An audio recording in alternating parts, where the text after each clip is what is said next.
Howdy folks, I'm Casey LaCourse. I am a Western poet, cowboy poet, and storyteller, and I'm coming to you from Las Vegas, Nevada with my video showcase titled Hearts of the West. It's got cowboy poetry, storytelling, and Western music with all of my talented friends. I think you're going to enjoy it. Stick around. Now, I usually start off with one of my own poems, but today I'm going to start off with a friend's poem. His name is Lonnie Fabian, and he just recently passed. And I asked his family for permission to read his poetry, recite his poetry, and they said, sure, go ahead. So that's what I'm going to do. And this is titled Another Legend by Lonnie Fabian. He left the chute like a shot from a gun. I thought this bull is going to be some fun. He was the biggest critter I ever did see. It was like sitting astraddle of a redwood tree, over a ton of bone, muscle, and hide. And no rider who drew him had made the 8-second ride. His barrel was so wide I couldn't get a grip. He measured a good 7 feet from withers to hip. It was like riding a twister on the Oklahoma plain. After the third or fourth jump, I thought I was insane. I hit the ground with 3 seconds more on the clock. I lost my wind and could not walk. I lit into cussing the day he was born, then looked up and seen nothing but eyeballs and horn. He picked me up and threw me clear over his back. The next time I felt something crack. I woke in the ER, all plaster and tape. Doctors said I should have been dead. 3 broken ribs along with my back, a punctured lung, and a fractured head. They say I'll be laid up healing for the rest of the year till I mend and get well. But I will try that bull again one more time, just sure as hell. Yep, I'm sure you did too, Lonnie. All right. Thank you, folks, and to his family and his friends. I appreciate it, and we all love Lonnie. All right, let's get on with the showcase.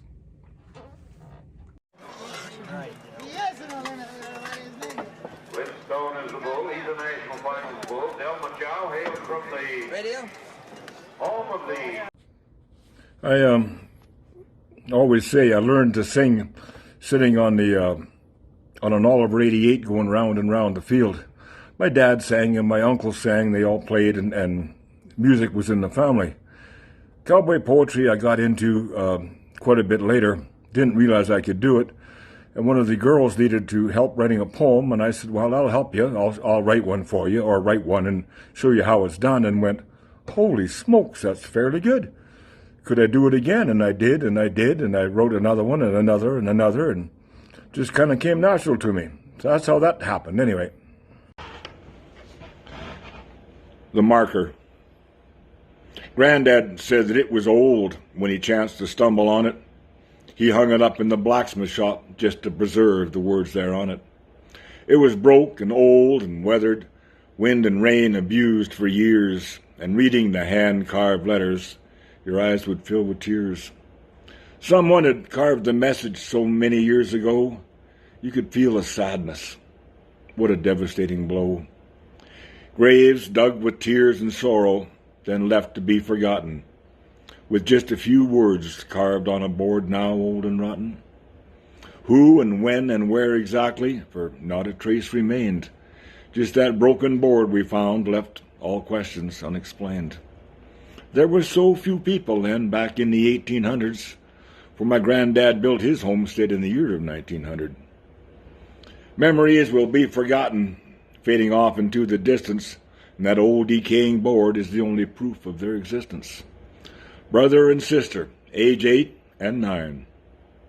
But the part with their name on, we never did find. The boss man told me I get paid this weekend. Well, that's exactly how I'm paid. Another day, oh, another dollar, just working my life away. Another day, oh, another dollar. Then I comes, I'm on my way. Another day, oh, another dollar. always really liked music. Always liked Western music. Back in the 70s and 80s, it was hard to find any place to play music, so I didn't play music for probably 30 years. And my grandson decided he wanted to learn to play guitar, so I got my guitar out and I showed him a few chords, and that's how I got started again. Just working my life away, another day.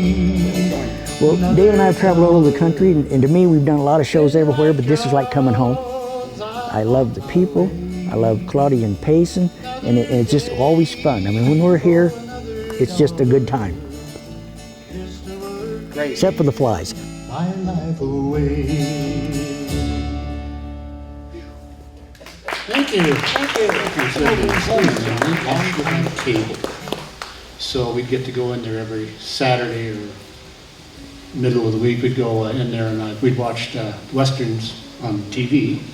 And then we'd go swimming, and then we'd come back and have a little something to eat, and usually went home. So we always look forward to that.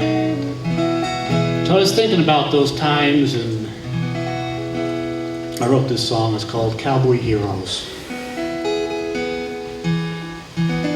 Cowboys and outlaws, ladies in distress, ranchers and wrestlers, heroes always at their best. Whatever happened to Hoppy? Whatever happened to Gene? What happened to my cowboy heroes?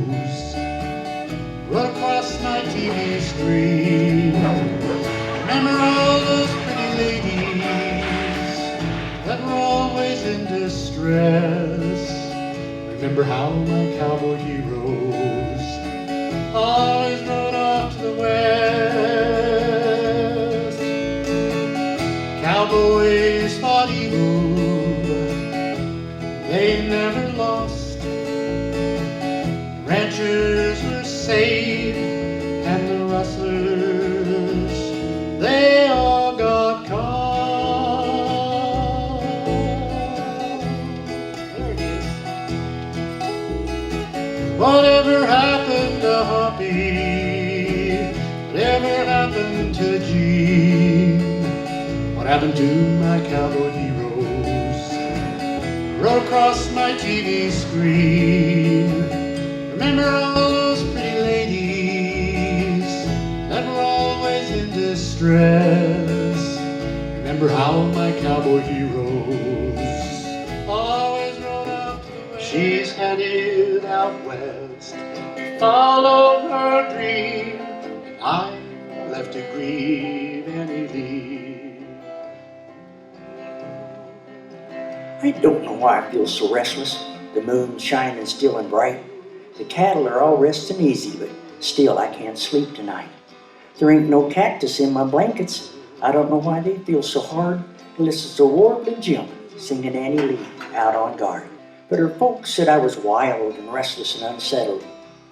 And they was right, for I leaned to punching cattle, and I'm still at it tonight. So she married young Doc Wilkins. Oh my Lord, but that was hard. I wish that fool would quit singing Annie Lee out on guard. I just can't stand thinking of the things that happened then. The good times have all left me. They just never seem to come again. What? My turn? Sure, I'll come running. Would you warm me up some coffee, Pard?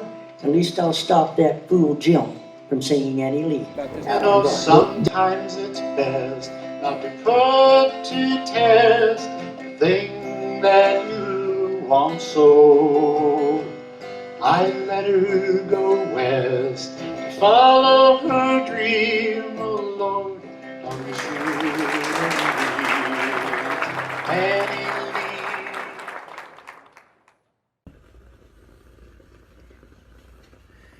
Lee. I'm doing a little crown shaping on Randy's hat. He wanted a cattleman crown put in here, so I've done a height measurement on it beforehand and put a pen cap in the middle of it to get the center right. This had a Gus crown in it before. It was his one of his dad's old hats, so we're gonna go through some of the process here and put a cattleman crown in this.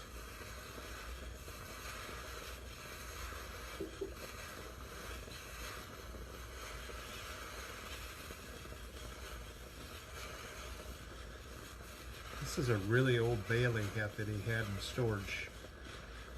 Hadn't used it for a long time, so he asked me if I wanted to take a crack at it and redo it for him, so I said, sure, why not?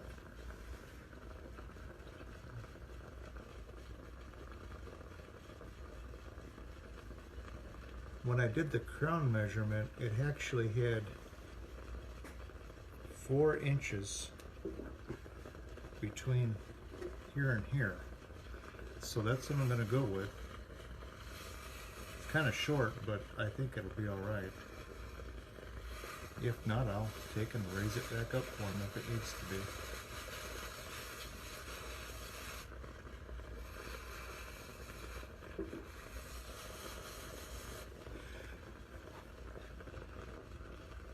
It's kind of a treat working on these older hats because typically they shape up better than the newer ones. And what I mean by that is the formula that they use for the felt, the rabbit and beaver hair that they have in these, the percentage of beaver fur is usually higher than the newer hats, and therefore they usually shape a little better.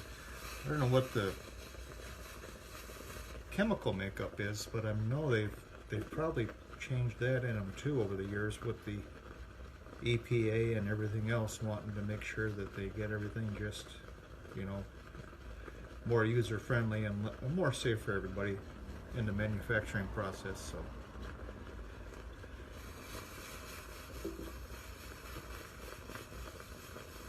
but yeah, this is how we do it. We just do a little bit at a time. We just keep plunking away until it looks right.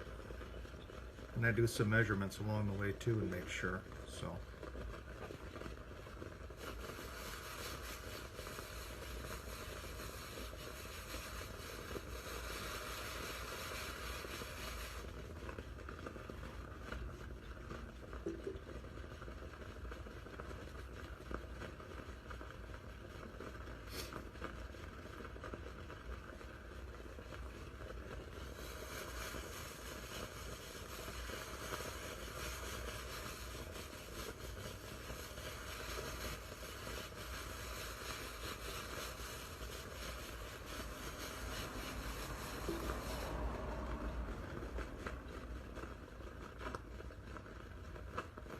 a lot of times they get people that ask if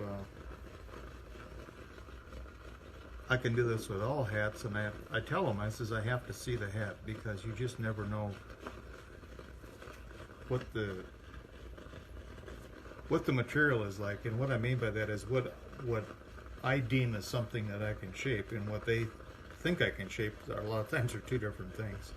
So that's why I like to always see the thing in person before I give them a yes or a no on it, because sometimes people bring me a hat that's a crushable hat that you cannot do anything with. Crushable hats, whatever the shape is that they are, that's pretty much what they are. You really can't do much with them, especially on the crown, because that's just the way they are. They have no they won't take any kind of a crown change. I mean, you can try it, but I guarantee it's not going to stay that way. But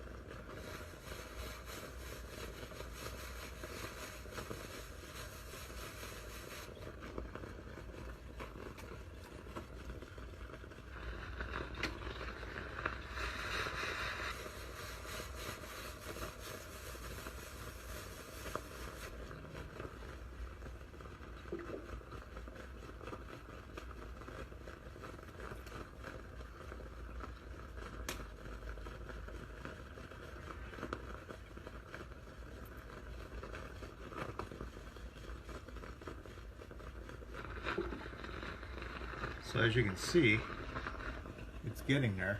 I just got to keep plunking with it, and putting the side dents in on it, and it's coming along. So, but that's what it takes to do something like this. So Thank you for watching. We'll talk to you more later. Thanks.